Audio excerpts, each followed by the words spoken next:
दुचाकीचा अपघात, एक जण ठार तर एक जण गंभीर जखमी. बोरगाव मंजू राष्ट्रीय महामार्गावर बोरगाव मंजू पोलीस ठाण्याच्या हद्दीत काटेपूर्णा नजीक दोन दुचाकीचा समोरासमोर झालेल्या अपघातात एका दुचाकीस्वाराचा मृत्यू तर एक जण गंभीर जखमी झाल्याची घटना सोमवार 2 जून रोजी 4:30 वाजताच्या सुमारास घडली आहे. सूत्रांनी दिलेल्या माहितीनुसार काटेपूर्णा कडून पैलपाडाकडे जाणारी दुचाकी क्रमांक MH30AJ 4486 जात असताना समोरून येणाऱ्या दुचाकी क्रमांक MH37AK 2369 या दोन दुचाकी समोरासमोर भिडल्या.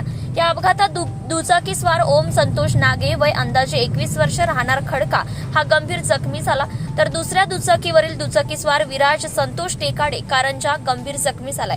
दरम्यान घटनेची माहिती मिळताच घटनास्थळी हेड कॉन्स्टेबल महादेव पातोंड, नारायण शिंदे, आकाश यादव, गोविंद कुलकर्णीसह पोलिसांनी घटनास्थळी धाव घेतली आहे. वीर भगतसिंग पथकाच्या सदस्यांनी गंभीर जखमीस अकोला येथे उपचारासाठी शासकीय रुग्णालयात दाखल करण्यासाठी मदत केली आहे. दरम्यान ओम संतोष नागे यास वैद्यकीय तपासणी अंतिम मृत घोषित केले. पुढील तपास ठाणेदार अनिल गोपाळसह पोलीस करीत आहे. सत्यशोधक न्यूज चॅनलसाठी मुख्य संपादक Santosh Gavai, Akola. Subscribe now and press the bell icon. Never miss an update.